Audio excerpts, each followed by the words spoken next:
പഞ്ചായത്തിൽ ഈ കേരള രാഷ്ട്രീയത്തിൽ നമ്മൾ വടക്കിൽ നിന്ന് തെക്കോട്ടേക്ക് ഒരു യാത്ര നയിച്ചു. ആ യാത്ര നയിച്ചുകൊണ്ട് നമ്മൾ മുന്നോട്ട് പോയപ്പോ ആരാധനായിട്ടുള്ള ശ്രീമാൻ പൂരം രാജശേഖരന്റെ നേതൃത്വത്തിൽ നടന്ന ആ യാത്ര നമ്മൾ കേരളത്തിന്റെ പൊതുസമൂഹത്തോട് ആവശ്യപ്പെട്ട ഒരു ചോദ്യം, ഈ ഭാരതത്തിലെ അഗ്രികൾച്ചർ ഗ്രോത്ത് റേറ്റിൽ ഇന്ത്യൻ GDP-യുടെ 13% മിസ്റ്റർ മൻമോഹൻ സിംഗ് എന്ന് പറയുന്ന ഇന്ത്യൻ പ്രധാനമന്ത്രി ഈ രാജ്യത്തിന്റെ ഭരണകൂടത്തിന് നേതൃത്വം നൽകുമ്പോ എനിക്കും നിങ്ങൾക്കും കിട്ടിയതെങ്കിൽ ഇന്ന് ഭാരതത്തിലെ കർഷകരെ വളർത്താനും ഉയർത്താനും വേണ്ടി ഒരു ഇൻഷുറൻസ് പദ്ധതി പ്രധാനമന്ത്രി കൊണ്ടുവന്നപ്പോ 100 രൂപ പാവപ്പെട്ട കർഷകൻ അടയ്ക്കുമ്പോ കർഷകൻ അടയ്ക്കണ്ട 100 രൂപ കർഷകന് ഇൻഷുറൻസ് കിട്ടുമ്പോ 98 രൂപ മോഡി എന്ന് പറയുന്ന ഇന്ത്യൻ പ്രധാനമന്ത്രി കൊടുക്കും. 2 രൂപ കർഷകൻ അടച്ചാൽ മതി. രാജ്യത്തിലെ കാർഷിക മേഖലയെ വളർത്താൻ കഴിഞ്ഞ 2 കൊല്ലത്തിന് ശേഷം ഇതാ ഒരു കണക്ക് വന്നു. നമ്മുടെ രാജ്യത്ത് മൻമോഹൻ സിംഗിന്റെ പ്രധാനമന്ത്രിയുടെ നേതൃത്വത്തിൽ കാർഷിക മേഖലയിൽ 13% ഗ്രോത്ത് റേറ്റ് എങ്കിൽ ഇന്നത്തെ ഭാരതത്തിന്റെ പ്രധാനമന്ത്രി ശ്രീമാൻ നരേന്ദ്രമോദി ഇവിടുത്തെ കർഷകരുടെ കൃഷിഭൂമിയിലേക്ക് വെള്ളമെത്തിക്കാനുള്ള പദ്ധതികൾ ആവിഷ്കരിച്ചപ്പോ കർഷകരെ നെല്ല് ഉൾപ്പെടെയുള്ള ഗോതമ്പും ചണയും ഉൾപ്പെടെയുള്ള ഉൽപ്പന്നങ്ങൾ സംഭരിക്കാനും അത് സംസ്കൃതമാക്കാനും അത് വിപണനം ചെയ്യാനുമുള്ള സംവിധാനങ്ങൾ രാജ്യവ്യാപകമായി ആവിഷ്കരിച്ചപ്പോ പ്രിയപ്പെട്ട സഹോദരി സഹോദരന്മാരെ, ഇന്ന് നമ്മുടെ GDP ഗ്രോത്ത് റേറ്റിൽ ഇന്ത്യൻ അഗ്രികൾച്ചറിൽ 13%-ൽ നിന്ന് 18%-ലേക്ക് എത്തിക്കാൻ 2 കൊല്ലത്തെ ഭരണകൂടത്തിനിടയിൽ ഇന്ത്യൻ പ്രധാനമന്ത്രിക്ക് സാധിച്ചിട്ടുണ്ടെങ്കിൽ എന്തേ അതൊന്നും കേരളത്തിൽ കിട്ടാത്തത്? കേരളത്തിൽ എന്തുകൊണ്ട് കിട്ടുന്നില്ല? ഈ പദ്ധതികൾ സർവ്വസാധാരണക്കാരിലേക്ക് എത്തിക്കാൻ എന്റെ ഇവിടുത്തെ ഭരണകൂടത്തിന്റെ കാവൽക്കാർ തയ്യാറാക്കുന്നുണ്ട്. കേരള നിയമസഭയ്ക്കകത്ത് 2 കൂട്ടർ ഒരുമിച്ചിരിക്കുന്നുണ്ട്. കേരള നിയമസഭയ്ക്കകത്ത് ഞാനും നിങ്ങളും കണ്ടത് പരസ്പരം പോരടിക്കുന്ന കോൺഗ്രസുകാരുടെയും മാർക്സിസ്റ്റുകാരുടെയുമാണ്. കണ്ടില്ല നമ്മൾ? എന്തായിരുന്നു പ്രശ്നം? മാണി സാറിന്റെ കോഴ. മാണി സാർ അഴിമതി നടത്തി. മാണി സാർ നടത്തിയിരിക്കുന്ന കോടിക്കണക്കിന് രൂപയുടെ അഴിമതി അത് കേരളത്തിലെ ജനങ്ങളുടെ മുന്നിൽ ഞങ്ങൾ പുറത്തു കൊണ്ടുവരുമെന്ന് ഒരു ഘട്ടത്തിൽ ഭാരതീയ ജനതാ പാർട്ടി പ്രഖ്യാപിച്ചു. നമ്മൾ സമരം ഏറ്റെടുത്തുകൊണ്ട് മുന്നോട്ട് പോയപ്പോ നമുക്ക് കാണാൻ സാധിച്ചത് ഈ കേരളത്തിന് മാണി സാറിന്റെ അഴിമതിയെ കുറിച്ച് കേരളത്തിൽ നമ്മൾ ചർച്ച ചെയ്തുകൊണ്ടിരിക്കുമ്പോ, നമ്മൾ സമരം നടത്തിക്കൊണ്ടിരിക്കുമ്പോ കേരളത്തിന്റെ പ്രതിപക്ഷ നേതാവും മാർക്സിസ്റ്റ് പാർട്ടിയുടെ നേതാക്കളും പറഞ്ഞത് മാണി സാർ കേരള നിയമസഭയ്ക്കകത്ത് ബജറ്റുമായിട്ട് കടന്നു വന്നാൽ ചോരപ്പുഴകൾ ഒഴുകും എന്നാണ് പറഞ്ഞത്. പ്രിയപ്പെട്ട സുഹൃത്തുക്കളെ, ഓർമ്മയില്ല മാണി സാർ കേരള നിയമസഭയ്ക്കകത്തേക്ക് ഏത് വാതിലിലൂടെയാണ് കടന്നു വരുന്നത് എന്ന് കൃത്യമായിട്ട് അറിയാവുന്ന 2 പേർ ആ കേരള നിയമസഭയ്ക്കകത്തുണ്ടായിരുന്നു. അതൊന്ന് പിണറായി സർക്കാരും, അതുപോലെ തന്നെ രണ്ടാമത്തെ ആൾ നിയമസഭയ്ക്ക് പുറത്ത് നമുക്കറിയാം അവരുടെ 4 നേതാക്കന്മാർ. ആ 4 നേതാക്കന്മാരിൽ ശ്രീമാൻ കോടിയേരിക്കും പിണറായി വിജയനും തോമസ് ഐസക്കിനും അതുപോലെ തന്നെ സുധാകരനും അറിയാമായിരുന്നു ഏത് വാതിലിലൂടെയാണ് മാണി സാർ അകത്തേക്ക് വരുന്നത്. അവർ പ്രഖ്യാപിച്ചു. നിയമസഭയുടെ തലേ ദിവസം തന്നെ നിയമസഭയ്ക്കകത്ത് പോയി താമസിച്ചു. പാടുണ്ടോ? ഭരണഘടന അനുശാസിക്കുന്ന നിയമത്തെ വെല്ലുവിളിച്ചുകൊണ്ട് നിയമസഭയിൽ തന്നെ കൂട്ടും, നിയമസഭയിൽ തന്നെ ഉറങ്ങി. അവിടെ ശ്രീമതി ലതിക ഉൾപ്പെടെയുള്ള ആളുകൾ നിയമസഭയ്ക്കകത്ത് തന്റെ രാഷ്ട്രീയ പ്രതിയോഗികളുമായി മൊബൈൽ ഫോണില് ഫോട്ടോ എടുത്ത് കളിച്ചു നടക്കുന്ന കാഴ്ച തിരുവനന്തപുരത്തെ മാധ്യമ സുഹൃത്തുക്കൾ കഴിയും. തലേ ദിവസം പോയി നിയമസഭയില് 2 കൂട്ടരും കൂടി ഒരുമിച്ചുണ്ടും ഉറങ്ങിയും കഴിഞ്ഞിട്ട് നിയമസഭയുടെ ഒരു വാതിലിലൂടെ കടന്നുവരാൻ മാണി സാറിന് പിണറായി സഖാവും കോടിയേരിയും അനുവാദം കൊടുത്തപ്പോ പാവം ഇതൊന്നും അറിയാത്ത വനിതാ MLA-മാരെ മാണി സാറിനെ തടയാൻ വേണ്ടിയിട്ട് ആ വാതിലിനരികിലേക്ക് വിട്ടു. ആണുങ്ങളൊക്കെ കയ്യും കെട്ടി നോക്കി നിന്നിട്ട് നമ്മുടെ രാജ്യത്തിനെതിരെ ഇപ്പൊ മത്സരിക്കുന്ന നമ്മുടെ മിസ്റ്റർ ശിവൻകുട്ടി ഉൾപ്പെടെയുള്ള ആളുകൾ കമലച്ചട്ടമ്പിയെ പോലെ മുണ്ടും മാടി കുത്തിയിട്ട് ഇപ്പൊ ശരിയാക്കി തരാമെന്ന് പറഞ്ഞ് ആ കേരള നിയമസഭയ്ക്കകത്ത് അങ്ങനെ സ്പീക്കറിന്റെ ഡയസ് വലിച്ചെറിഞ്ഞു, അവിടുത്തെ കസേരകൾ വലിച്ചെറിഞ്ഞു. എന്റെയും നിങ്ങളുടെയും പണം ഞാനും നിങ്ങളും കൊടുക്കുന്ന നികുതി കൊണ്ട് ഇവന്മാരെയൊക്കെ ഇരുത്തി സുഖിപ്പിക്കാൻ വേണ്ടി കൊടുത്ത ആ പ്രദേശത്തെ നിയമസഭയെ ശ്രീകോവിലിനകത്തെ ഡയസ് പൊളിച്ചെറിഞ്ഞ് വലിച്ചെറിഞ്ഞ് സ്ത്രീകളെ അങ്ങോട്ടേക്ക് ഇട്ടപ്പോ ജമീല ചേച്ചി പറഞ്ഞു കൊടുത്തത് സഹോദരമായി നിങ്ങൾക്കറിയില്ല. സ്ത്രീകളെ എങ്ങനെയാണ് സംരക്ഷിക്കേണ്ടത് ഇത് അറിയാത്തവരാണോ നിങ്ങൾ? കേരളത്തിലെ സ്വന്തം കൂടെ നിൽക്കുന്ന വനിതാ എംഎൽഎമാർക്ക് സംരക്ഷണം കൊടുക്കാത്ത നിങ്ങളാണോ ഞങ്ങളൊന്ന് നിങ്ങളോടൊപ്പമെന്നും LDF വരും എല്ലാം ശരിയാകുമെന്ന് നാണമില്ലാതെ ഈ കേരളത്തിലെ ജനരീതികൾ ഫ്ലാഷ് വെച്ചിട്ടുള്ളത് ആണോ? കൂടെ നിൽക്കുന്ന വനിതകളെ സംരക്ഷിക്കാൻ സാധിച്ചില്ല. അപ്പൊ സുഹാസനായി പറഞ്ഞു ജമീല എന്നെ കടിച്ചു. അപ്പൊ ആറന്മുളയിലെ സുഹൃത്തുക്കൾ പറഞ്ഞു ശിവദാസേട്ടനെ ഒരു കടി കിട്ടേണ്ടതാണ്. കാരണം ആറന്മുളയിലെ പാർത്ഥസാരഥിയുടെ കൊടിമരം വരെ തകർത്ത് അവിടെ ഒരു ആറന്മുള എയർപോർട്ട് കൊണ്ടുവരാൻ വേണ്ടി എന്ന് ശിവദാസേട്ടൻ പരിശ്രമം തുടങ്ങിയോ?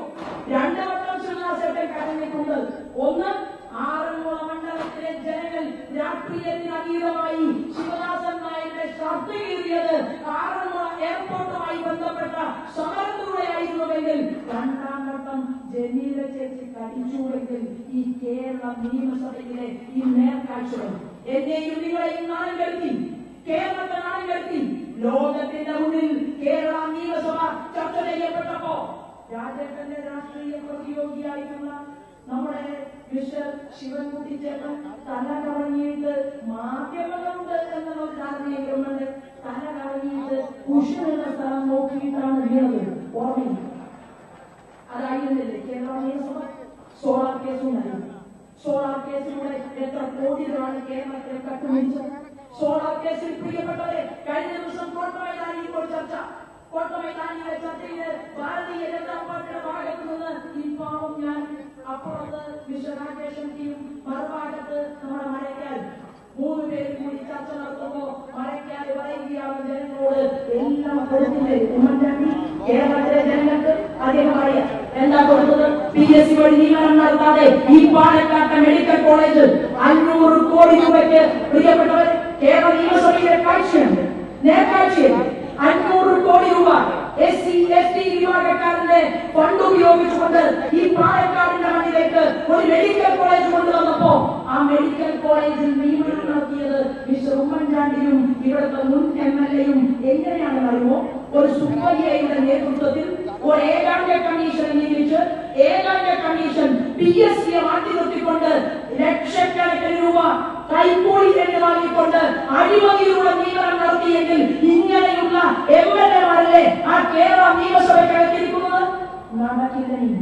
ഇനി നടക്കില്ല കേരളത്തിലെ ജനങ്ങൾ. എന്താ കാരണം അറിയുമോ? സോളാർ കേസിലെ സരിത ഞാൻ ഒരു സ്ത്രീയാണ്. എനിക്ക് പറയാൻ സാധിക്കും സരിത പഠിക്കുന്ന കാലത്ത് നന്നായി പഠിച്ച് റാങ്ക് ഹോൾഡറായി ഈ രംഗത്ത് ഈ സോളാർ എനർജി സിസ്റ്റത്തിൽ ഡോക്ടറേറ്റ് എടുക്കാൻ ആഗ്രഹിച്ച ഒരു സ്ത്രീയാണ്. ആ സ്ത്രീയെ കേരളത്തിന്റെ തെരുവീതിയിൽ ഇവിടുത്തെ രാഷ്ട്രീയം മാളവിമാർ കൊണ്ടു നടന്ന് ആ സ്ത്രീയുടെ ചാരിത്രത്തിന് വില പറഞ്ഞു, സ്ത്രീത്വത്തെ അപമാനിച്ച് ഈ കേരളത്തിൽ ഇങ്ങനെ വലിയ വലിയ അഴിമതിയുടെ താമരത്വം സൃഷ്ടിച്ചുവെങ്കിൽ ഞങ്ങൾ ചോദിക്കുന്ന ചോദ്യത്തിന് ബഹുമാന്യനായ മുഖ്യമന്ത്രി ഉമ്മൻചാണ്ടി അങ്ങനെ ഞങ്ങൾക്ക് മറുപടി തരണം. കേരളത്തിന്റെ സെക്രട്ടേറിയറ്റിനകത്തേക്ക് ആർക്കും എപ്പോൾ വേണമെങ്കിലും കടന്നു ചെല്ലാൻ സാധിക്കുമോ? എങ്ങനെയാണ് ഇത് സാധിച്ചത്? ഞാൻ ഗുജറാത്തിൽ ശ്രീമാൻ നരേന്ദ്രമോദിജി മുഖ്യമന്ത്രിയായിരിക്കുന്ന സമയത്ത് ഒരു ഡസനിലധികം തവണ അദ്ദേഹത്തെ കാണാൻ ഭാഗ്യം സിദ്ധിച്ച ഒരു സാധാരണക്കാരിയാണ്. പല വിഷയങ്ങളുടെ കാര്യത്തിലാണ്. 4 വർഷം നമുക്കറിയാം, 2 വർഷം ഭാരതീയ ജനതാ പാർട്ടിയുടെ നാഷണൽ എക്സിക്യൂട്ടീവ് മെമ്പർ എന്ന രീതിയിൽ എനിക്ക് പോകാൻ സാധിച്ചു. അതിനു മുൻപ് പാർട്ടിയുടെ മഹിളാ മോർച്ചയുടെ സംസ്ഥാന അധ്യക്ഷ എന്ന രീതിയിൽ അവിടെ ചെല്ലുമ്പോഴും എന്താണെന്ന് അറിയുമോ? 6 സ്ഥലത്ത് പരിശോധനയുണ്ട്. റോഡിൽ 6 ഇടങ്ങളിൽ പരിശോധിച്ച് നമ്മുടെ ഐഡന്റിറ്റി കാർഡ് പരിശോധന നടത്തും. എന്നിട്ടും മാത്രമേ അവിടുത്തെ ഗുജറാത്തിന്റെ മന്ദിരത്തിനകത്തേക്ക് നമുക്ക് കടന്നു പോകാൻ സാധിക്കൂ. അത് ഭാരതീയ ജനതാ പാർട്ടിക്കാരനാണെങ്കിലും അല്ലെങ്കിലും അങ്ങനെ പരിശോധന നടത്തുമ്പോ കേരളത്തിന്റെ മുഖ്യമന്ത്രി ശ്രീമാൻ ഉമ്മൻചാണ്ടിയെ കാണാൻ സരിത ചേച്ചി ചെല്ലുമ്പോ അവിടെ കാവത്തു നടന്ന് അവിടുത്തെ കാവൽക്കാർ എണീറ്റ് നിന്നുകൊണ്ട് പറഞ്ഞത് സരിത ചേച്ചി ചേട്ടനകത്തുണ്ട്, അകത്തേക്ക് കയറി പോകൂ എന്ന് പറഞ്ഞ ഒരു കേരളത്തിന്റെ മുഖ്യമന്ത്രിക്ക് എങ്ങനെയാണ് ഈ കേരളത്തിലെ ജനങ്ങളുടെ മുന്നിൽ തലയുയർത്തി നിൽക്കാൻ സാധിക്കുന്നത്? ലോകത്തിന്റെ ചരിത്രത്തിലുണ്ടായിട്ടില്ല പ്രിയപ്പെട്ടവരെ. ഭാരതത്തിന്റെ ചരിത്രത്തിൽ മാത്രമല്ല, ലോകത്തിന്റെ ചരിത്രത്തിൽ ഇങ്ങനെ സോളാർ കമ്മീഷന്റെ മുന്നിൽ മണിക്കൂറുകളോളം തല കുനിച്ചിരുന്ന് ചോദിച്ച ചോദ്യങ്ങൾക്ക് മുഴുവൻ ഉത്തരം കൊടുക്കേണ്ട ബാധ്യത വന്ന ഒരു മുഖ്യമന്ത്രിയെ ഈ ഭാരതത്തിൽ ഞാനും നിങ്ങളും എവിടെയെങ്കിലും കണ്ടിട്ടുണ്ടെങ്കിൽ അത് ഈ കേരള ഭരണകൂടത്തിന് കഴിഞ്ഞ നാളത്തെയും നേതൃത്വം നൽകിയിട്ടുള്ള ശ്രീമാൻ ഉമ്മൻചാണ്ടിയാണ്. അവസാനം സോളാർ കമ്മീഷൻ എന്നോടും നിങ്ങളോടും മാധ്യമ പ്രവർത്തകരോടും പറഞ്ഞത്, മുഖ്യമന്ത്രി ഉമ്മൻചാണ്ടിയെ അങ്ങ് അവസാനം ചോദിച്ച ചോദ്യമാണ്.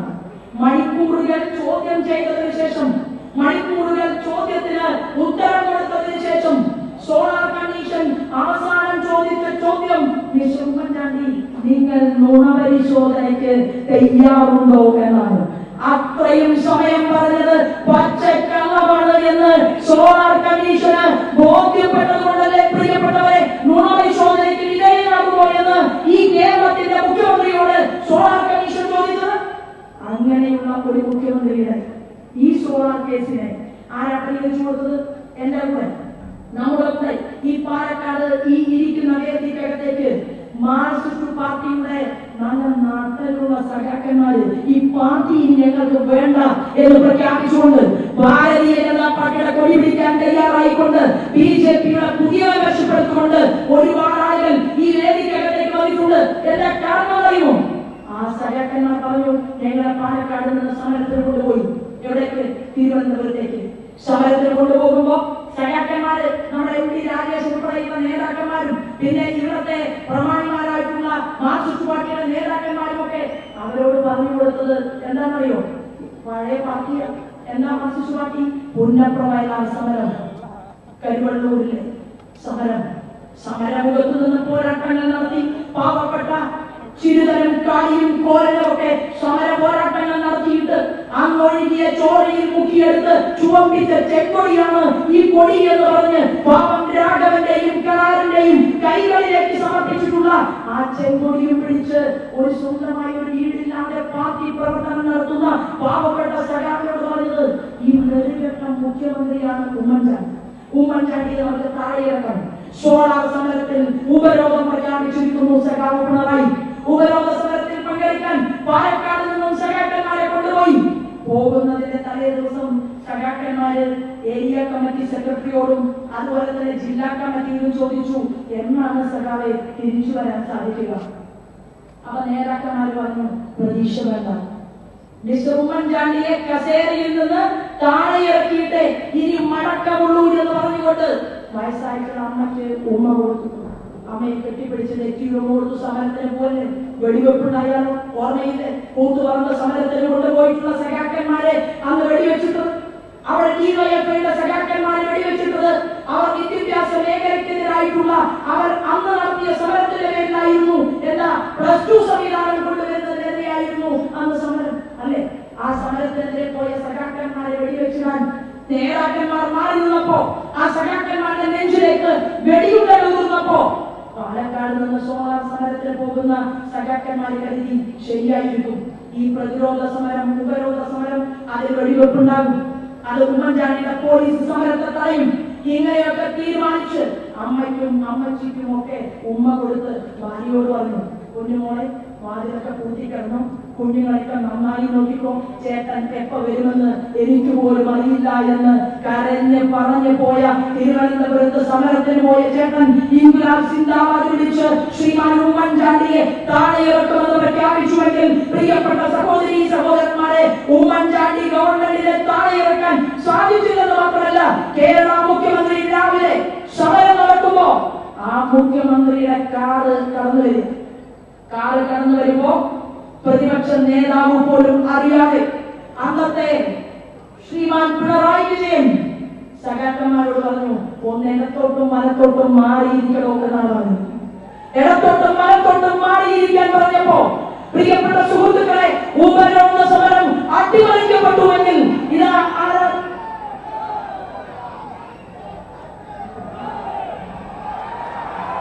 പ്രിയപ്പെട്ട സുഹൃത്തുക്കളെ, ആരാധ്യരായിട്ടുള്ള ഭാരതീയ ജനതാ പാർട്ടിയുടെ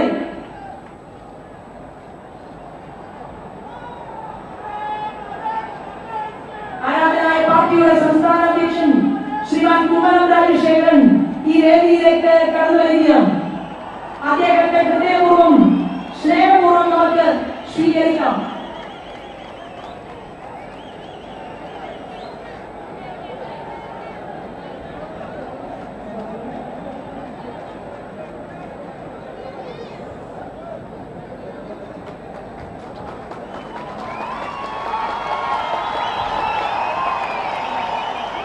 സുഹൃത്തുക്കളെ, നമ്മളെ പ്രിയപ്പെട്ട ഭാരതീയ ജനതാ പാർട്ടിയുടെ മാത്രമല്ല കേരള രാഷ്ട്രീയത്തിന് ഇടത്തോട്ടും വലത്തോട്ടുമല്ല ഒരു നേർരേഖയിലൂടെ സഞ്ചരിക്കാൻ സാധിക്കുമെന്ന് പ്രഖ്യാപിച്ചുകൊണ്ട് എല്ലാവർക്കും ഭൂമി, എല്ലാവർക്കും വെള്ളം, എല്ലാവർക്കും തൊഴിൽ, ഈ കേരളത്തിൽ തുല്യനീതിക്ക് വേണ്ടിയിട്ടുള്ള പോരാട്ടത്തിന് തുടക്കം കുറിച്ചുകൊണ്ട് നമ്മളോടൊപ്പം കടന്നു വരുന്ന ഭാരതീയ ജനതാ പാർട്ടിയുടെ ആരാധനായിട്ടുള്ള ശ്രീമാൻ കുമ്മനം ഈ വേദിക്കകത്തേക്ക് കടന്നു വന്നിരിക്കുകയാണ്. അദ്ദേഹത്തെ ഹൃദയപൂർവ്വം സ്വീകരിച്ചുകൊണ്ട് ഞാൻ സൂചിപ്പിച്ച കാര്യങ്ങളിലേക്ക് കടക്കാൻ ആഗ്രഹിക്കുന്നു. കേരളത്തിന്റെ ആ സമരം, കേരളത്തിലെ മാധ്യമ പ്രവർത്തകരും കേരള സമൂഹവും ഉറ്റുനോക്കിയിട്ടുള്ള ആ സമരഭൂമിയിൽ നമുക്ക് കാണാൻ സാധിച്ചത്, ഉപരോധ സമരം നടക്കുമ്പോൾ സാധാരണഗതിയിൽ വഴി മാറിക്കൊടുക്കാറുണ്ട്.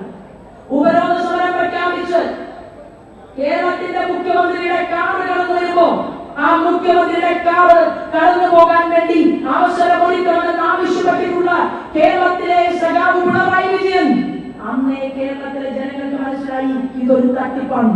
അഴിമതിയുടെ കാര്യത്തിൽ ഒത്തുതീർപ്പ് രാഷ്ട്രീയം നടത്തിക്കൊണ്ട് സോളാർ കേസ് അട്ടിമറിച്ചു കൊടുക്കാൻ വേണ്ടി കേരളത്തിലെ ഇടതുപക്ഷ ജനാധിപത്യ മുന്നണിയെ നിയന്ത്രിക്കുന്ന CPIM അന്ന് പരിശ്രമിക്കുകയും ആ പരിശ്രമത്തിൽ അവർ വിജയം വരിക്കുകയും ചെയ്തിട്ടുണ്ടെങ്കിൽ ഈ കേരള ഭരണകൂടത്തിന് ഒരു നേതൃത്വം കൊടുത്തുകൊണ്ട് നിയമസഭയ്ക്കകത്ത് അതിശക്തമായ പോരാട്ടങ്ങൾക്ക് വേദി തീർക്കണമെന്ന് ആഗ്രഹിച്ചുകൊണ്ട് കേരളത്തിലെ ജനങ്ങളുടെ ജനപക്ഷത്ത് നിൽക്കാൻ വേണ്ടിയാണ് ഭാരതീയ ജനതാ പാർട്ടി മുന്നോട്ട് പോകുന്നത്.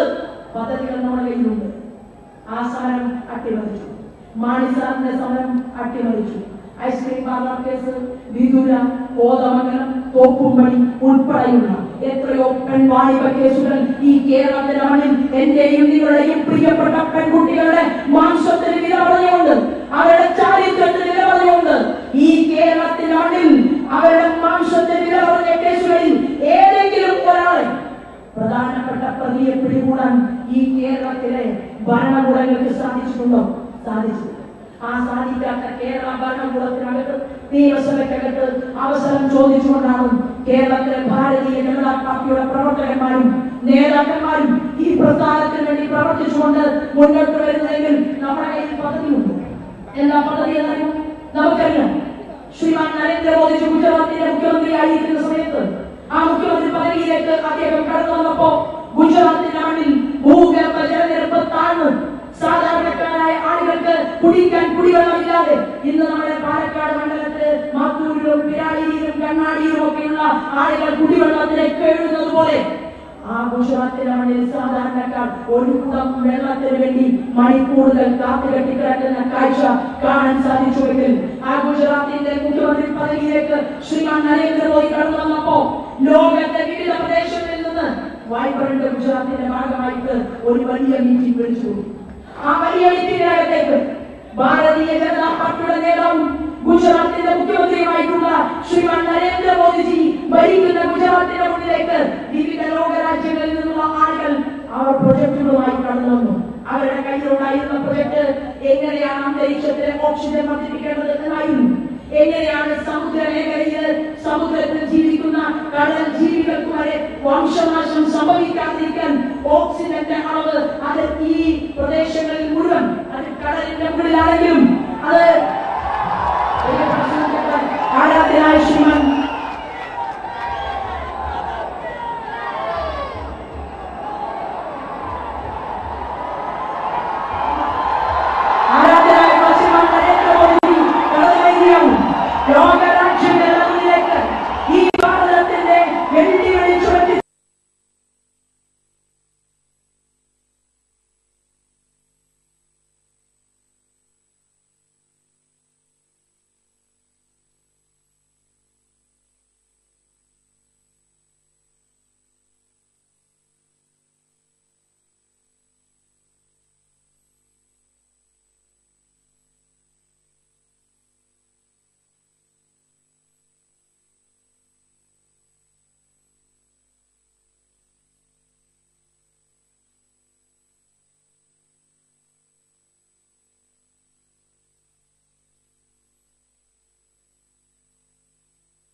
സ്വാഗതം സുസ്വാഗതം നരേന്ദ്രമോദിജിക്ക് സ്വാഗതം സ്വാഗതം സുസ്വാഗതം ഭാരത് മാതയ്ക്ക് സ്വാഗതം സ്വാഗതം സുസ്വാഗതം നരേന്ദ്രമോദിജിക്ക് സ്വാഗതം ഭാരത് മാതയ്ക്ക് സ്വാഗതം നരേന്ദ്ര മോദിക്ക് സ്വാഗതം സ്വാഗതം സുസ്വാഗതം സ്വാഗതം സുസ്വാഗതം ജയ് ജയ് മോദിജി ജയ് ജയ് മോദിജി സ്വാഗതം സുസ്വാഗതം സ്വാഗതം സുസ്വാഗതം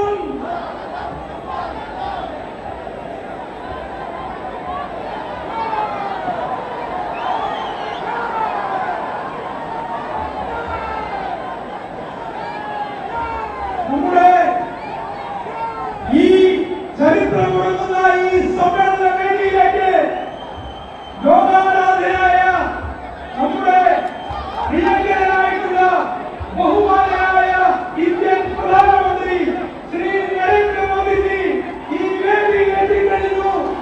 ഈ യോഗം ഔപചാരികമായി ആരംഭിക്കുകയാണ്. ആദ്യമായി സ്വാഗതം ആശംസിക്കുകയാണ്.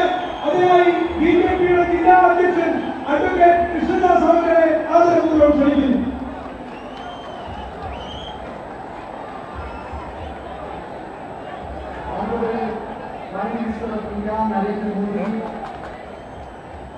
ദൈവത്തിന്റെ സ്വന്തം നാട്ടിലേക്ക് സ്വാഗതം. Welcome you to God's own land. കഴിഞ്ഞ 60 വർഷമായി ചെകുത്താന്മാർ ഭരിക്കുന്ന കേരളത്തിലേക്ക് സ്വാഗതം. Land which is being ruled by devils for the past 60 years. Hearty welcome to Palakkad, sir. ആരാധനായിട്ടുള്ള സംസ്ഥാന അധ്യക്ഷൻ കുമ്മനം രാജശേഖരൻ അവർ,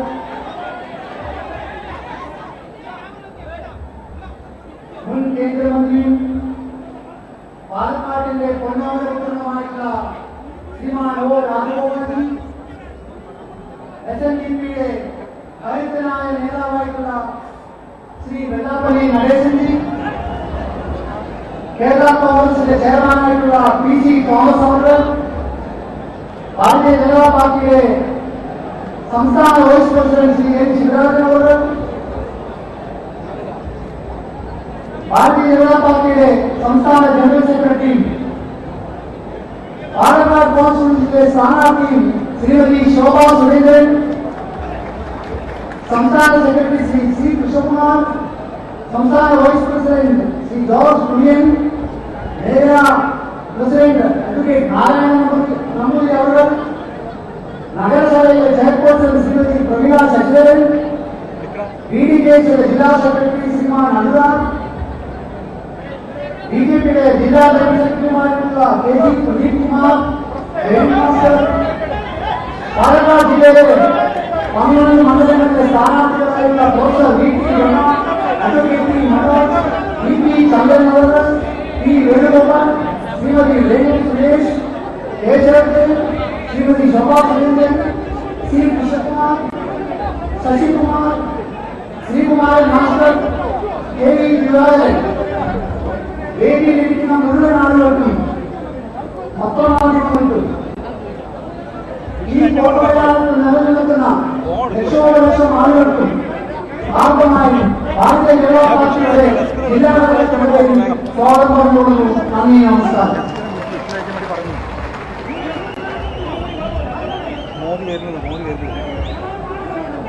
ബഹുമാനനായ ശ്രീ നരേന്ദ്രമോദിജിയെ ഹാരാർപ്പണമാണ്. ആദ്യം BJP ജില്ലാ കമ്മിറ്റിയുടെ ഹാരം ജില്ലാ പ്രസിഡന്റും ജനറൽ സെക്രട്ടറിമാരും കൂടി അദ്ദേഹത്തെ ആരംഭിക്കുന്നു.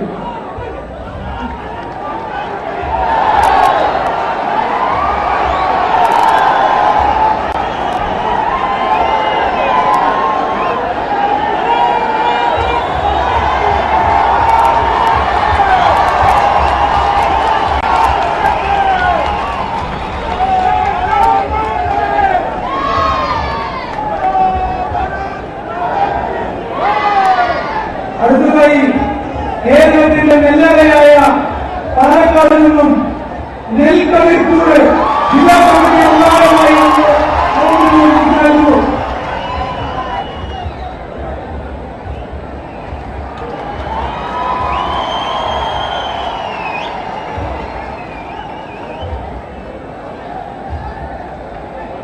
കേരളത്തിൽ ആദ്യമായി നഗരസഭാ ഭരണം കൈയാളാൻ അവസരം ലഭിച്ച പാലക്കാട് നഗരസഭയുടെ മഹാരം നമ്മുടെ ആരാധ്യമായ ചെയർപേഴ്സൺ ശ്രീമതി പ്രമീള ശശിധരനും ബിജെപി സംസ്ഥാന സെക്രട്ടറിയും നഗരസഭാ വൈസ് ചെയർമാനുമായിട്ടുള്ള ശ്രീ കൃഷ്ണകുമാറും ചേർന്ന് നിലമ്പറ പാലക്കാടിന് മഹാരമായി നിലമ്പറ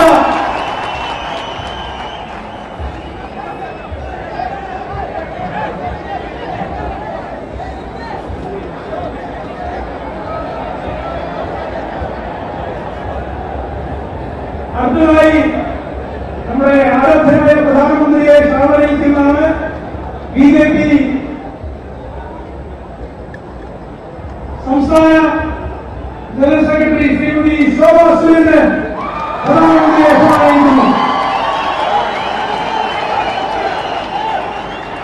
ബിജെപി സംസ്ഥാന vice president Shri N Sivarajan, പാർട്ടിയുടെ സംസ്ഥാന സെക്രട്ടറിയും നഗരസഭാ വൈസ് ചെയർമാനുമായ ശ്രീ കൃഷ്ണകുമാർ,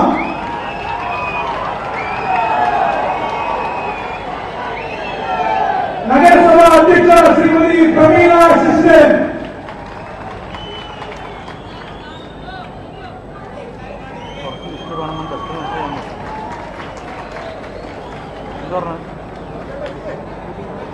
അടുത്തതായി നമ്മുടെ പ്രിയങ്കരനായ സംസ്ഥാന അധ്യക്ഷൻ ശ്രീ കുമ്മനം രാജശേഖരൻ അവർക്ക് ബിജെപി ജില്ലാ പ്രസിഡന്റ് ശ്രീ അഡ്വക്കേറ്റ് കൃഷ്ണദാസ് പാലിക്കുന്നു.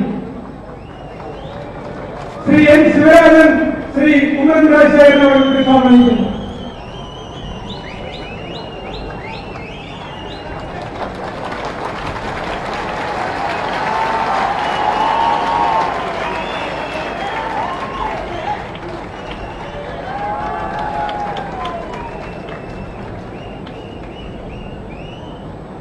SNDP യോഗത്തിന്റെ ജനറൽ സെക്രട്ടറി ആരാധനായ ശ്രീ വെള്ളാപ്പള്ളി നടേശൻ അവരെ ക്ഷണിക്കുന്നു. ബിജെപി സംസ്ഥാന സെക്രട്ടറിയും മലപ്പുറ നിയോജക മണ്ഡലത്തിലെ സ്ഥാനാർത്ഥിയുമായ ശ്രീ കൃഷ്ണകുമാർ,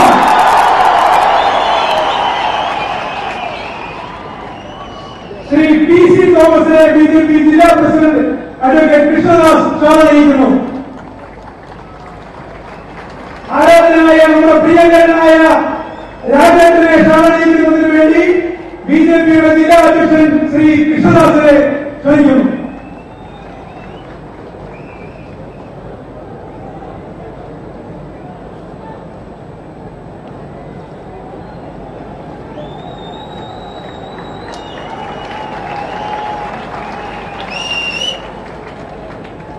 ഈ മഹാസമ്മേളനത്തിൽ അധ്യക്ഷ പ്രസംഗം നടത്തുന്നതിനായി ബിജെപിയുടെ സംസ്ഥാന അധ്യക്ഷൻ ആരാധനായ ശ്രീ കുമ്മനം രാജശേഖരൻ അവരുടെ ആദരവുകൾ നൽകുന്നു.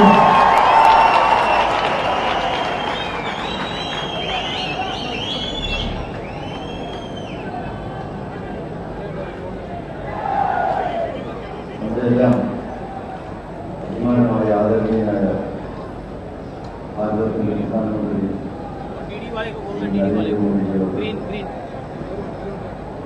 സന്നിധിയായിരിക്കുന്ന നമ്മുടെ സമാരാധ്യരായ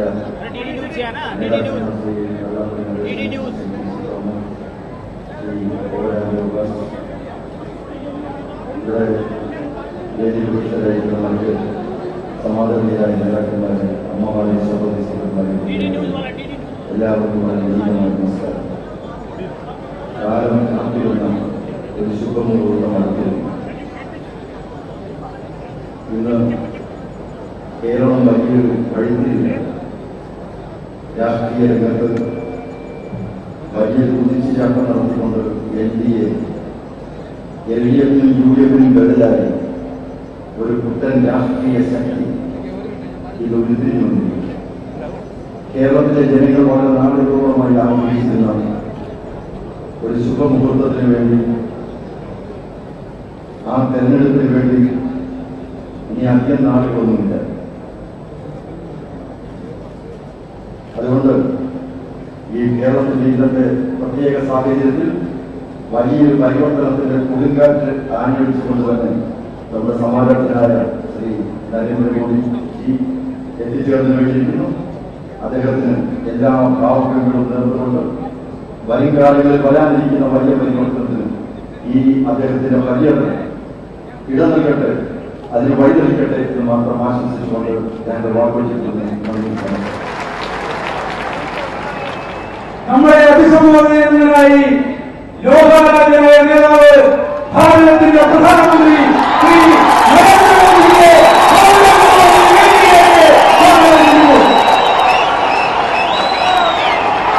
അദ്ദേഹത്തിന്റെ പ്രസംഗം ബിജെപി സംസ്ഥാന vice president Shri George Kurian.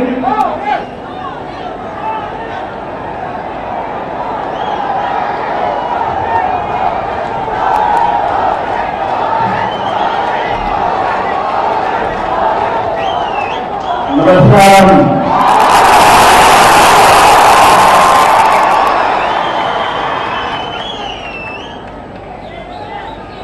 मंच पर विराजमान भारतीय जनता पार्टी के प्रदेश अध्यक्ष श्रीमान कुम्मनम राजशेखरन जी, एनडीए के प्रदेश संयोजक और इस चुनाव का नेतृत्व संभाल रहे मेरे मित्र श्रीमान वेलापल्ली नटेशन जी, हमारे सबके मार्गदर्शक श्रीमान ओ राजगोपाल, नैनगढ़ विधानसभा क्षेत्र से श्रीमान एन शिवराजन, केरल कांग्रेस के सदस्य श्रीमान पीसी थॉमस, मलमपुरा विधानसभा के उम्मीदवार श्रीमान श्री कृष्ण कुमार, पलक्कड़ विधानसभा के उम्मीदवार सुश्री शोभा जी, पलक्कड़ म्यूनिसिपैलिटी अध्यक्षा श्रीमती प्रमिला जी, एडवोकेट ई कृष्णदास जी, कांग्रेस विधानसभा के सुश्री रेणु सुरेश, अलापुर विधानसभा के श्रीमान शिवकुमारन मास्टर, तरूर विधानसभा के श्रीमान केवी दिवाकरन,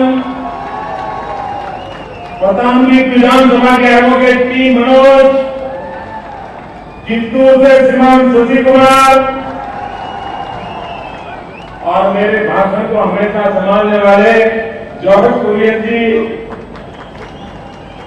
सोनापुर विधानसभा से श्रीमान बीपी चंदन जी, श्रीमान अनुराग जी, मंच पर विराजमान सभी वरिष्ठ महानुभाव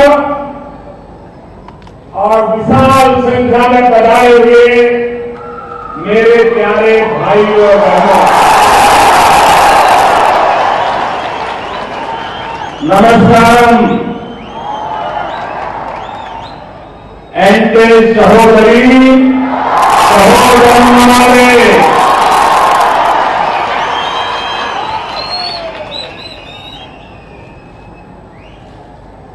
हम लोगों ने सोचा था कि ये पैंडल बनाया है इतनी ही सभा होगी, लेकिन मैं देख रहा हूं जितने पैंडल में है उससे ज्यादा पैंडल के बाहर है। ಈ ಯೋಗ ಸಂಘಟಿಸಿದ ಅವಸರದಲ್ಲಿ ನಮ್ಮಲ್ಲಿರುವ ಈ ಬಂಧನ ಕೇವಲ ಬಂಧನಕ್ಕೆ ಉಳಿದಾಗಿರಿക്കും ജനങ്ങളുണ്ടാകുകയാണ്. എനിക്ക് കാണുവാൻ സാധിക്കും ആ പന്തലിന്റെ വെളിയിലാണ് പന്തൽ മുകളിലേക്കാൾ കൂടുതൽ ജനസംഖ്യയെ നമുക്ക് കാണുവാൻ സാധിക്കും. मैं सबसे पहले ये जो धूप में तड़के में तप रहे हैं, जिनको पैंडल के बाहर खड़े रहना पड़ा है, हमारी ये व्यवस्था कम पड़ गई और उसके कारण आपको तकलीफ हुई है, इसके लिए मैं सबसे पहले आप सबकी क्षमा मांगता हूं। ആദ്യമായിട്ട് ഞാൻ പറയുവാൻ ആഗ്രഹിക്കുകയാണ്, പന്തലിന് വെളിയിലായില്ല ഈ കത്തിയെരിയുന്ന സൂര്യന്റെ പ്രകാശത്തിൽ നിൽക്കുന്ന നമ്മുടെ സഹോദരന്മാരോട് നമ്മുടെ അവസ്ഥ കുറഞ്ഞു പോയിക്കൊണ്ട് നിങ്ങൾക്ക് സൂര്യത്തിന്റെ മുന്നിൽ ഞാൻ ആദ്യമായിട്ട് ക്ഷമാപണം നൽകുകയാണ്. लेकिन आप जो इतने भयंकर ताप में तप रहे हो, ऐसी कड़ी गर्मी में मुझे आशीर्वाद देने आए हो, हमारे उम्मीदवारों को आशीर्वाद देने आए हो, मैं आपका बहुत बहुत आभारी हूं। തീർച്ചയായിട്ടും ഈ ഭയങ്കരമായിട്ടുള്ള ചൂടിലോ ഇങ്ങനെ ജനസാഗരമായിട്ട് എന്തെങ്കിലും അതേപോലെ തന്നെ നമ്മുടെ സമാജത്തെ മാറ്റിയേക്കുവാൻ വന്നിരിക്കുന്ന നിങ്ങളെ ഞാൻ അഭിവാദ്യം ചെയ്യുകയാണ്. लेकिन मैं आपको विश्वास दिलाता हूं, ये जो आप तपस्या कर रहे हैं, आप तप रहे हैं, ये कठिनाई झेल रहे हैं, मैं आपकी इस तपस्या को कभी बेकार नहीं जाने दूंगा। തീർച്ചയായിട്ടും ഞാൻ പറയുവാനായിരിക്കുകയാണ്, നിങ്ങൾ ധാരാളമായിട്ട് നടത്തുന്ന ഈ തപസ്യയുടെ രാഷ്ട്രീയ പ്രവർത്തനത്തിന്റെ അതുപോലെ തന്നെ കഠിനമായിട്ടുള്ള നിങ്ങളുടെ പ്രവർത്തനങ്ങൾ അത് സഫലമാക്കുവാൻ വേണ്ടി ഞാൻ പ്രയത്നിക്കുക തന്നെ ചെയ്യും. आपने मुझे जो प्यार दिया है, इस प्यार को मैं ब्याज समेत लौटाऊंगा। തീർച്ചയായിട്ടും ഈ സേവനത്തിന് പൈസ സഹിതം ഞാൻ തിരിച്ചു തരുന്നതായിരിക്കും. और मैं विकास करके लौटाऊंगा। मेरे भाइयों बहनों, विकास करके लौटाऊंगा। തീർച്ചയായിട്ടും വികസനത്തിന്റെ രൂപത്തിലായിരിക്കും ഞാൻ അങ്ങനെ നിലനിർത്തുക. मैं हैरान हूं, ये गॉड्स ओन कंट्री, हर हिंदुस्तानी ये बात बताते समय इतना गर्व महसूस करता है, इतना अभिमान महसूस करता है, लेकिन पिछले 60 साल तक जिन्होंने यहां राज किया है, सिवाय केरल को बर्बाद करने के कुछ नहीं किया। ഞാൻ പറയുവാനായിരിക്കുന്നു, ഇത് ദൈവത്തിന്റെ സ്വന്തം രാജ്യമാണ്. ഇന്ത്യയിലെ ജനങ്ങള് ഇത് പറയുന്ന അവസരത്തിൽ അഭിമാനിക്കുകയാണ്. പക്ഷെ ഞാൻ പറയുവാൻ ആഗ്രഹിക്കുന്നു, 60 വർഷ കാലഘട്ടമായിട്ട് ഇവിടെ ഭരിച്ചവരോ ഈ രാജ്യത്തിന് വേണ്ടി ഒന്നും ചെയ്യുവാൻ വേണ്ടി ശ്രമിച്ചിട്ടില്ല എന്ന് പറയുവാൻ ആഗ്രഹിക്കുകയാണ്. मैं इस धरती पर पहले भी कई बार आया, कई जनसभाएं भी संबोधित की है, लेकिन ऐसा दृश्य मैं आज पहली बार देखा। ഞാൻ ഈ സംസ്ഥാനത്തെ ഓരോ ആവശ്യം വന്നിട്ടുണ്ട്, പല പ്രതിബന്ധങ്ങളും ഞാൻ വന്നിട്ടുണ്ട്. പക്ഷെ ഇത്രയും വലിയ ജനസാഗരം ഞാൻ ആദ്യമായി കാണുന്നു. केरल के चुनाव की मेरी एक पहली सभा है, और वैसे भी पालघाट ये केरल का प्रवेश द्वार है। അതുപോലെ ഞാൻ പറയുവാനായിരിക്കുകയാണ്, എത്രയും വലിയ ജനസമൂഹത്തെ നമ്മുടെ കണ്ടില്ല. പാലക്കാട് എന്ന് പറയുന്നത് ഈ സംസ്ഥാനത്തേക്കുള്ള പരിവർത്തനം പറയുന്നത് ഞാൻ ആഗ്രഹിക്കുകയാണ്.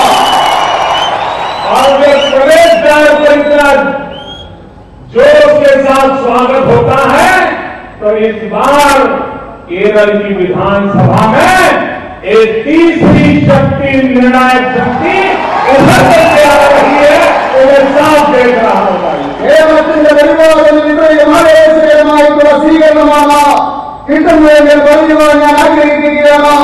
ഈ കേരളത്തിന്റെ നിയമസഭയിൽ ഒരു നൂതന ശക്തി വീഴ്പ്പെടുന്നു എന്നുള്ളതിന്റെ ലക്ഷണമാണ് എന്ന് പറയുവാൻ ഞാൻ ആഗ്രഹിക്കുകയാണ്. केरल के मेरे भाई बहनों, हिंदुस्तान में सबसे ज्यादा पढ़े लिखे लोग आप हैं। पूरे हिंदुस्तान को अगर जानना है तो केरल का कोई भी कोई व्यक्ति हिंदुस्तान के किसी न किसी डिस्ट्रिक्ट में बैठा होगा। आप यहां बैठ करके पूरे हिंदुस्तान का खाता निकाल सकते हैं, इतनी ताकत केरल के लोगों की है। ഞാൻ പറയാനാഗ്രഹിക്കുകയാണ്, ഈ കേരളത്തിൽ വരുന്ന അവസരത്തിൽ ഈ ഭാരതത്തിലെ ഏറ്റവും കൂടുതൽ വിദ്യാഭ്യാസമുള്ള ജനങ്ങളെ വിളിക്കുകയാണ്. ഇന്ത്യയിൽ എവിടെ പോയി കഴിഞ്ഞാലും ഭാരതത്തിന്റെ എല്ലാ ജില്ലകളിലും ഒരു മലയാളി ഉണ്ടാകും. നിങ്ങൾക്ക് എവിടെയെങ്കിലും നമ്മുടെ ഇന്ത്യയിലെ മുഴുവൻ രഹസ്യങ്ങളെ എത്തിയാൽ നിങ്ങൾ അറിയുവാൻ സാധിക്കും. लेकिन केरल के लोग समझदार है, पढ़े लिखे हैं, अनुभवी है, लेकिन बहुत भोले। അതുപോലെ തന്നെ കേരളത്തിലെ ജനങ്ങൾ തീർച്ചയായിട്ടും വിദ്യാഭ്യാസമുള്ളവരാണ്, അതുപോലുള്ള അറിവുള്ളവരാണ്. അത് നമുക്ക് മനസ്സിലാക്കുവാൻ സാധിക്കും. केरल के लोग समझ ही नहीं पाते हैं कि केरल को लूटने का, केरल को बर्बाद करने का कैसा परफेक्ट साइंटिफिक अरेंजमेंट हुआ है, वो आप समझ ही नहीं पाते हैं। അതുപോലെ കേരളത്തിലെ ജനങ്ങൾ മനസ്സിലാക്കുന്നില്ല. ഈ കേരളത്തിലെ ജനങ്ങളെ കൊള്ളയടിക്കുന്നതിന് വേണ്ടി, ഇവിടുത്തെ ജനങ്ങളുടെ ചിന്തത്തെ ഉണ്ടാക്കുവാൻ വേണ്ടി എത്രമാത്രം ശാസ്ത്രീയമായിട്ടുള്ള കള്ളത്തരങ്ങളാണ് കാണിക്കുന്നതെന്ന് ഈ നാട്ടിലെ ജനങ്ങൾ മനസ്സിലാക്കുന്നില്ല. केरल में आपने देख लीजिए पुराना इतिहास। 5 साल कांग्रेस के नेतृत्व में सरकार आई थी, फिर 5 साल कम्युनिस्टों के नेतृत्व में सरकार आएगी, फिर 5 साल कांग्रेस के नेतृत्व में आएगी, फिर 5 साल कम्युनिस्टों के नेतृत्व में आएगी। दोनों एक दूसरे को तय करते हैं कि ये 5 साल तेरा लूटना है, लूट ले, अगले 5 साल मेरा, तुम कुछ बोलना ना, मैं लूटूंगा। ये सौदेबाजी चल रही है, देखिए सौदेबाजी चल रही है। തീർച്ചയായിട്ടും കേരളത്തിലെ ചരിത്രം അനുസരിച്ച് കഴിഞ്ഞാൽ നമുക്ക് മനസ്സിലാക്കുവാൻ സാധിക്കും.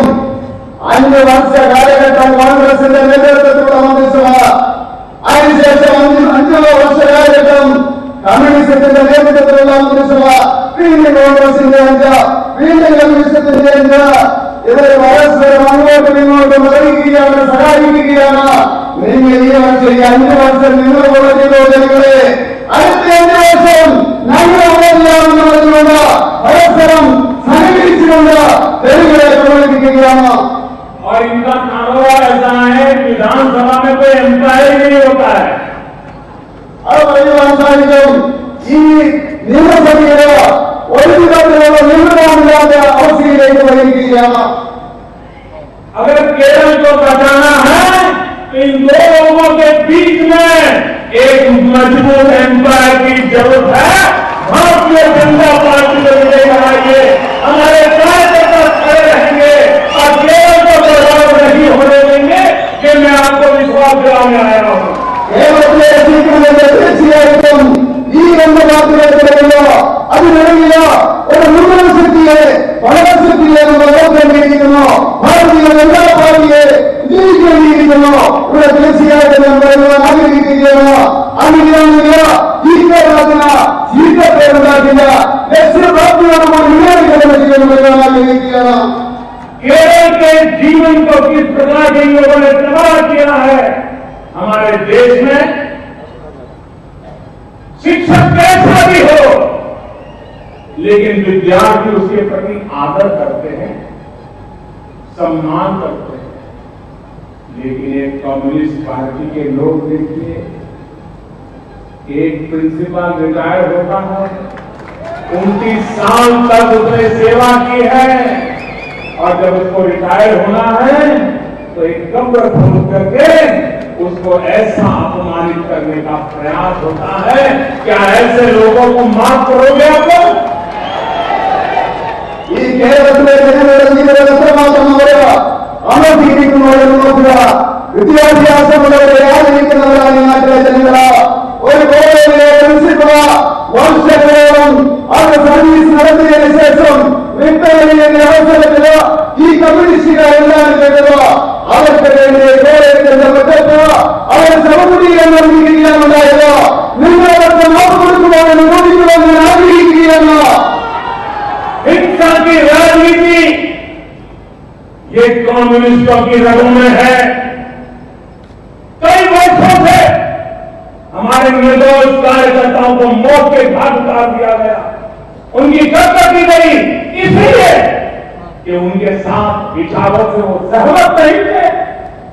और इस देश के मीडिया के लोगों को भी इन्होंने ऐसे डरा के रखा है, ऐसे डरा के रखा है, वे भी इनकी हिंसा से इतने डरते हैं कि वे भी ऐसी हिंसा के खिलाफ आवाज उठाने की ताकत नहीं रखते। അതുപോലെ തന്നെ ഇവർ അക്രമത്തിന്റെ സാക്ഷിയാണ്. ഇവിടെ കാണിക്കുന്നത് കമ്മ്യൂണിസ്റ്റുകാരോ നമ്മുടെ അനേകം പ്രവർത്തകരെ നിർദ്ദേശികളായിട്ടുള്ള പ്രവർത്തകരെ കൊന്നൊടുക്കുകയാണ്.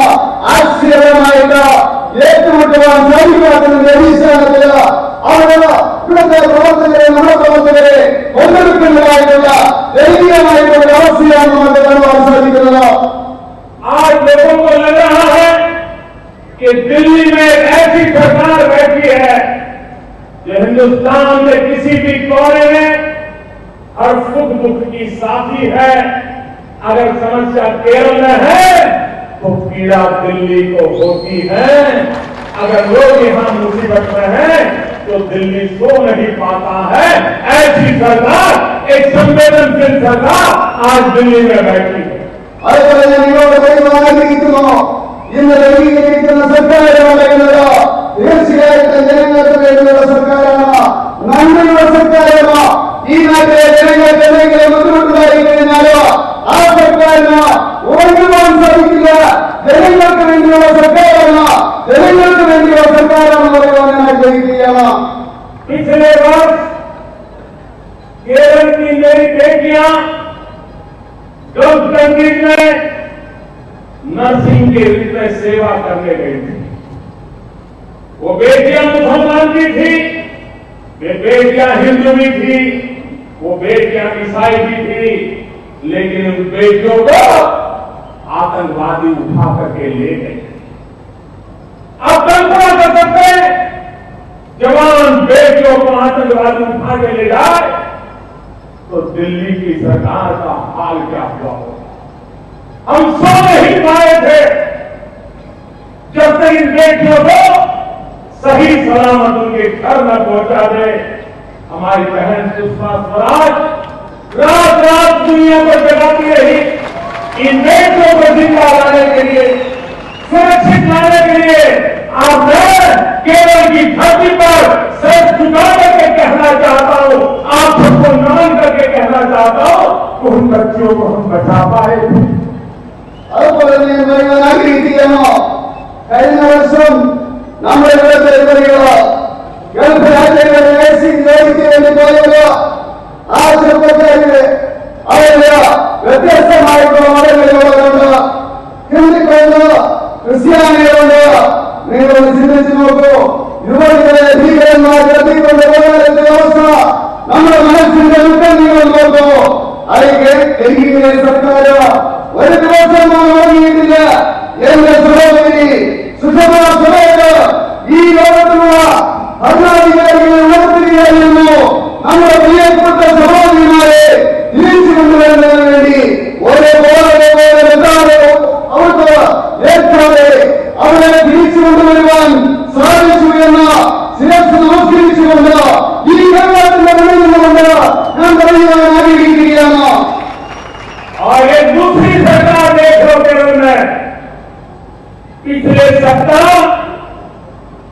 एक गरीब बहन पर बलात्कार जुर्म लगाया गया, उसे मौत के घाट उतार दिया गया, लेकिन सरकार कहीं नजर नहीं आती। പക്ഷേ ഇവിടെ ഒരു സർക്കാരുണ്ടോ? കഴിഞ്ഞ ആഴ്ചയില് ഒരു പെൺകുട്ടിയിലെ അവിടെ ഏതാണ്ട് ഉണ്ടായി. ആ അവസരത്തില് ആ സ്ത്രീയെ, ആ സഹോദരിയെ അവര് ബലാത്സംഗം ചെയ്ത് ക്രൂരമായിട്ട് കൊന്നു. പക്ഷേ ഇവിടുത്തെ സർക്കാർ കണ്ടുകൊണ്ടില്ല. വളരെ ദയനീയമായിട്ടുള്ള അവസ്ഥയാണല്ലോ. इतना ही नहीं, जब यमन के अंदर बमबारी चल रही थी, मेरे केरल के अधिकतम परिवार यमन में फंसे हुए थे।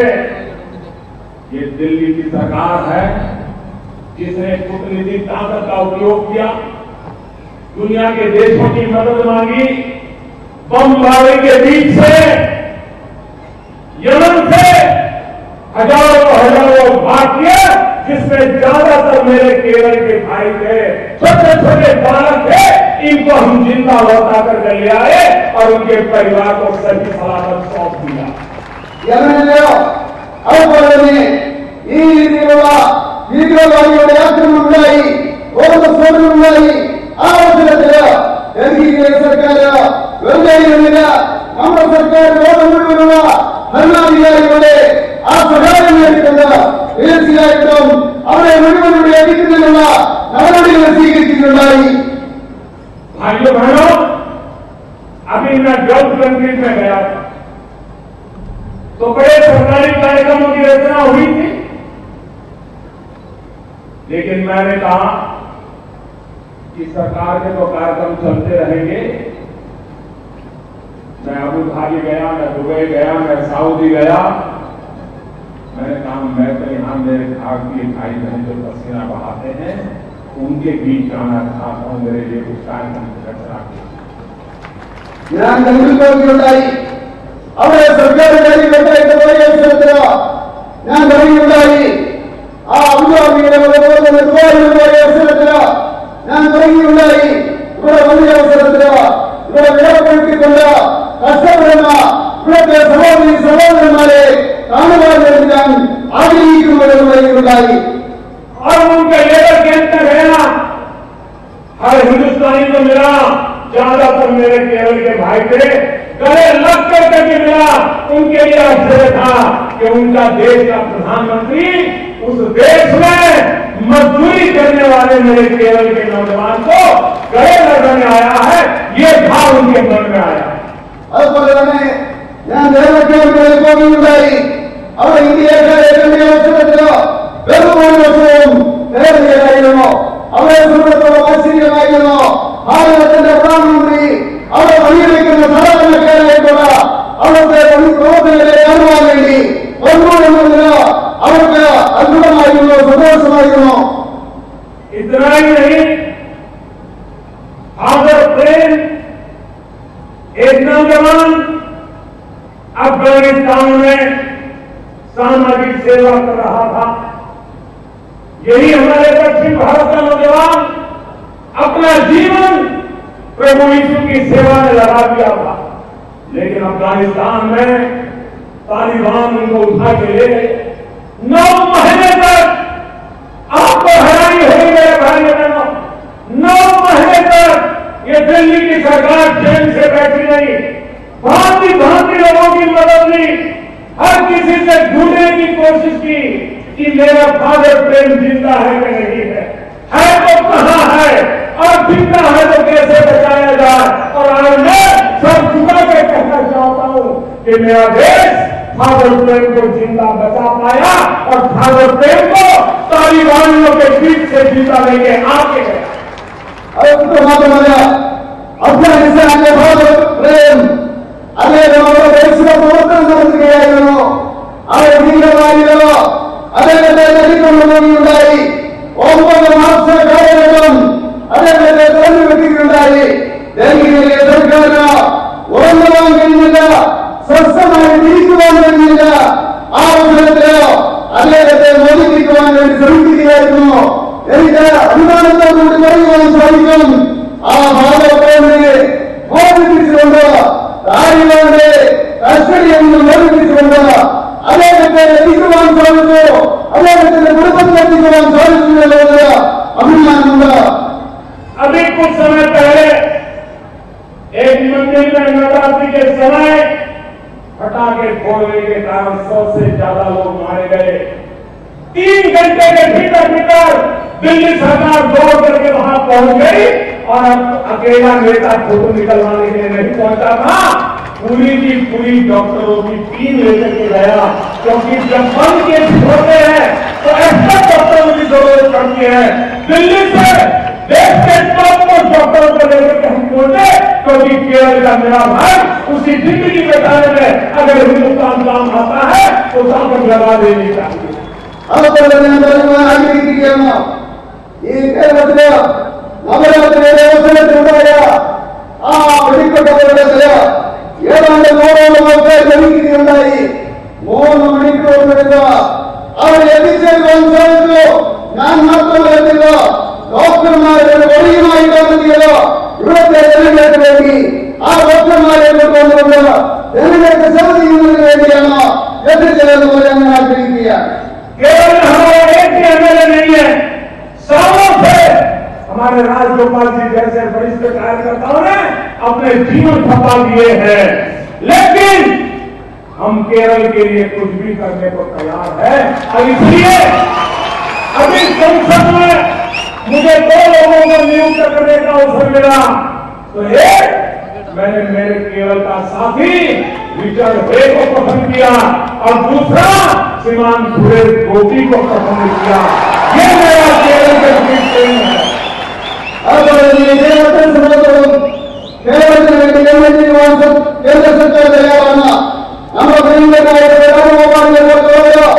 ഈ സംസ്ഥാനത്തിന് വേണ്ടി പ്രവർത്തിക്കുവാൻ തയ്യാറായിട്ടുള്ളവരാണ് അനേക നേതാക്കന്മാരുണ്ട്. അതുകൊണ്ട് കേന്ദ്ര സർക്കാർ കേരളത്തെ തീർച്ചയായിട്ടും ശക്തമായിട്ട് പരിഗണിക്കുന്നുണ്ട്.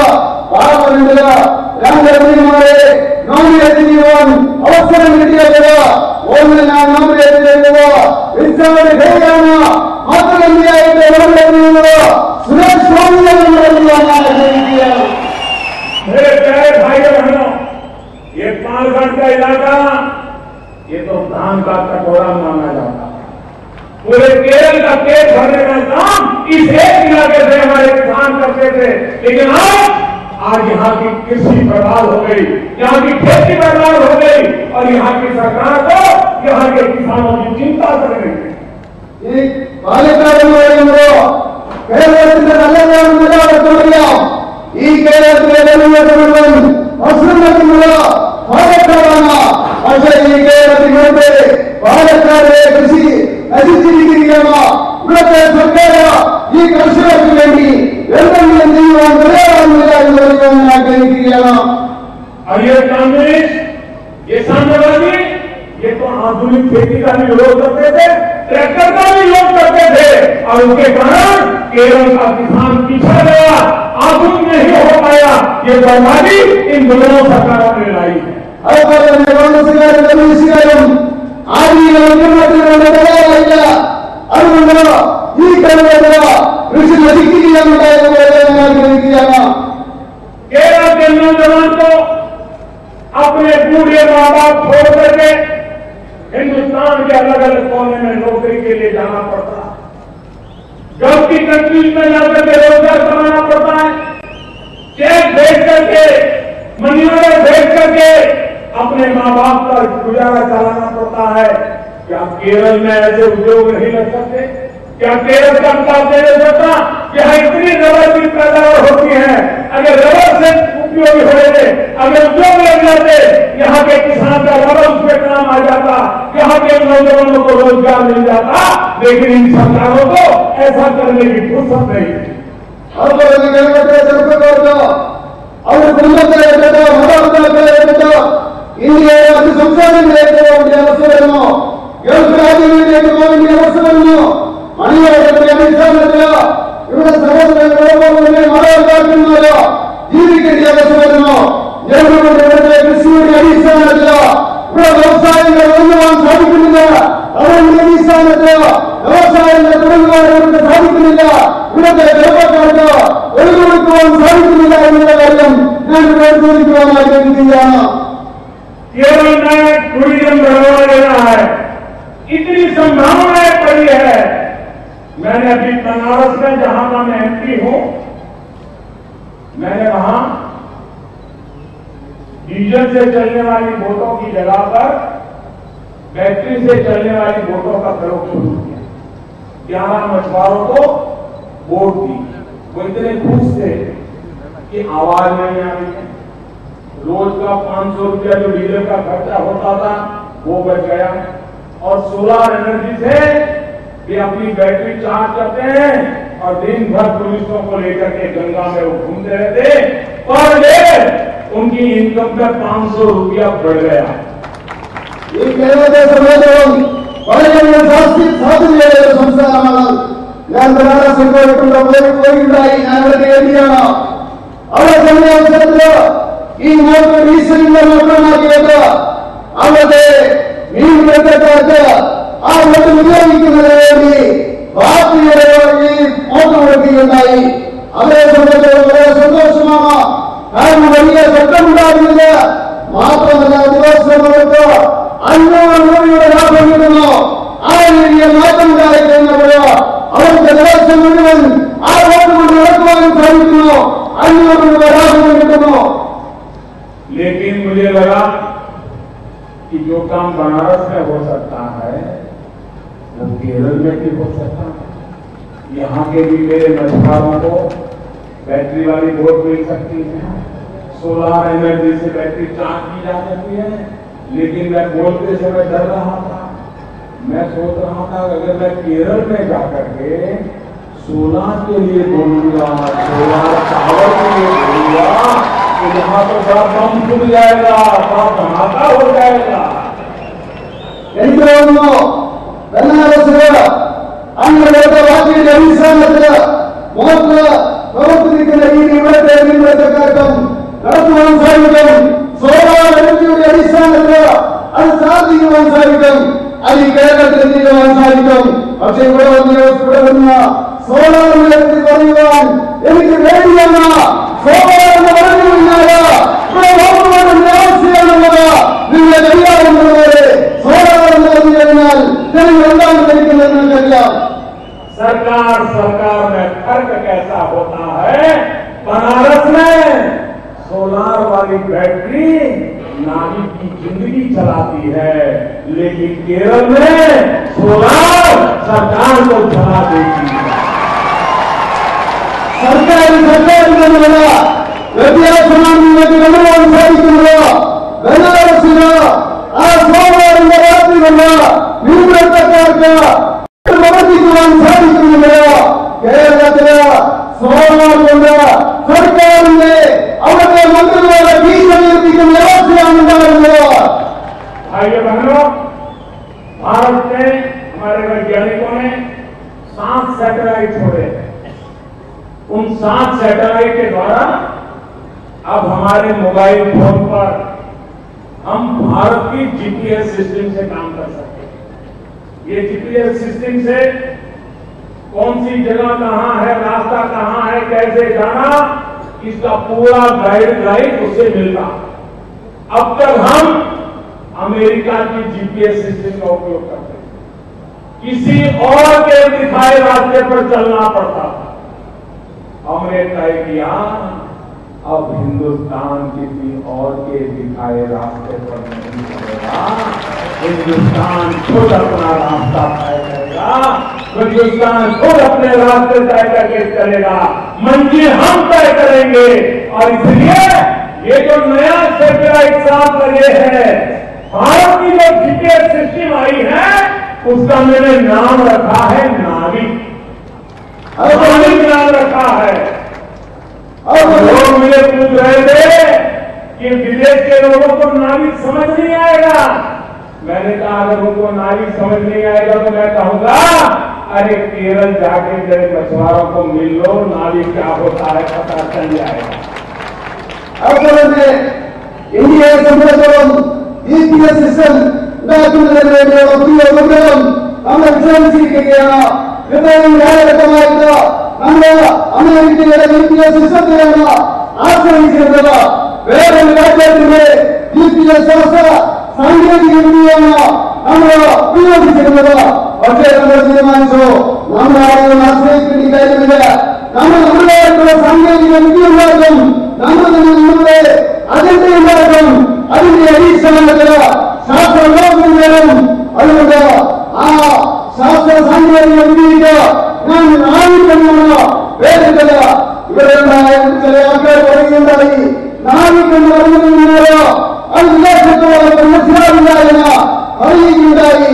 പക്ഷേ ഞാൻ അവരോട് പറഞ്ഞു, നിങ്ങൾ കേരളത്തിൽ പോകുമോ, അവിടുത്തെ നീതിക്കാരോട് ചോദിക്കോ, നാളെ കണ്ടാടുകളോട് ചോദിക്കോ, അവരുടെ വൈദ്യുതി ഞാൻ പറയുകയുണ്ടായി.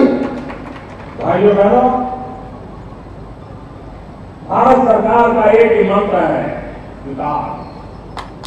हमारी सभी समस्याओं का समाधान एक ही है, विकास। भारतीय जनता पार्टी, एनडीए, नटेशन राजगोपाल जी, शोभा जी, ऐसे हमारे प्रखर कार्यकर्ता केरल को विकास की नई ऊंचाइयों पर ले जाना चाहते हैं।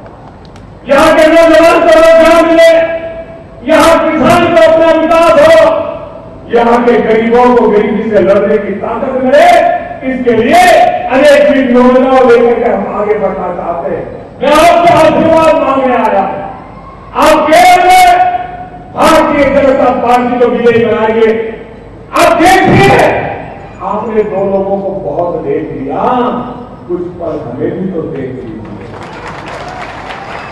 ಈ ಭಾರತದ ಎಲ್ಲಾ ಪಾರ್ಟಿಯ ಸಮಾಜവും സർക്കാരിന്റെ സമുദായവും ഒറ്റലക്ഷ്യമാണ്.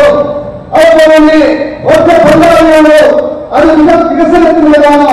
വികസനത്തിന്റെ ഭാഗിയോടെ മുന്നേറുവാൻ വേണ്ടിയാണ് ബിജെപി എവിടെയും നടേശത്തെയും രാജഗോപാലിനെയും സ്വാഭാവികമായി നമ്മുടെ ലക്ഷ്യത്തിലേക്ക് നമ്മളെ നയിച്ചുകൊണ്ടിരിക്കുകയാണ്.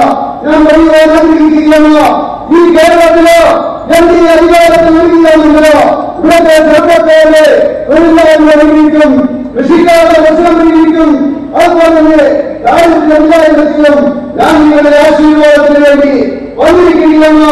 ഈ കേരളത്തില് ബിജെപിയെ ജയിപ്പിച്ചു നോക്കൂ. തീർച്ചയായും അത് കണ്ടുകൊണ്ടുവരികയും ആണെന്നുള്ളതല്ലോ ഇനി പരീക്ഷിച്ചു നോക്കൂ. ബിജെപിയെ എല്ലാം പരീക്ഷിച്ചു നോക്കൂ. എങ്ങനെയാണ് നിങ്ങൾ മനസ്സിലാക്കുകയെന്ന് ഞാൻ അഭ്യർത്ഥിക്കുകയാണ്. केरल का भाग्य बदलने के लिए, केरल की युवा पीढ़ी का भविष्य सुरक्षित करने के लिए, केरल की माताओं बहनों के सम्मान के लिए विकास एक ही रास्ता है। और विकास के लिए मैं आज कॉल करती इस धरती से पूरे केरल की जनता को, भारतीय जनता पार्टी और एनडीए के हमारे साथियों को विजयी बनाने के लिए आपको प्रार्थना करने आया हो, आपसे अपील करने आया हो। और आखिर में मैं यही कहना चाहूंगा, नाना उन्नावरम, नानो नन्नावरम। കേരളത്തിന്റെ ഭാവി മുന്നോട്ട് ഞാൻ പറയുവാൻ ആഗ്രഹിക്കുകയാണ്. ഇവിടെ അധികാരത്തിൽ വരേണ്ടിയിരിക്കുന്നു. ഇവിടുത്തെ യുവാക്കളുടെ പ്രശ്നങ്ങൾ പരിഹരിക്കണമെങ്കിൽ, മാതാപിതാക്കളുടെ പ്രശ്നങ്ങൾ പരിഹരിക്കണമെങ്കിൽ, ഇവിടെ വികാസം വരണമെങ്കിൽ തീർച്ചയായിട്ടും ഇവിടെ മാറ്റം ആവശ്യമാണ്. ഈ പാലക്കാടിന്റെ ഭൂമിയിൽ നിന്നുകൊണ്ട് ഞാൻ കേരളത്തിലെ ജനങ്ങളോട് അഭ്യർത്ഥിക്കുകയാണ്. ഈ കേരളത്തില് വികസനത്തിന് വേണ്ടി എൻഡി അധികാരത്തിലെത്തണമെന്ന് ഞാൻ അഭ്യർത്ഥിക്കുകയാണ്. आपका बहुत बहुत धन्यवाद।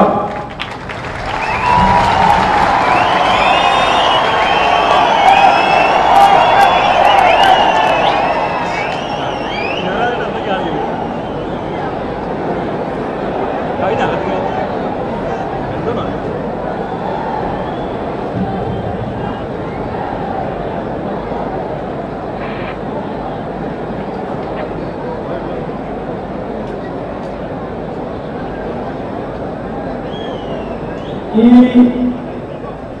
റാലി നമ്മുടെ ബഹുമാനനായ പ്രധാനമന്ത്രിയുടെ പ്രസംഗത്തോടുകൂടി ഔപചാരികമായി അവസാനിക്കാൻ പോകുന്നു.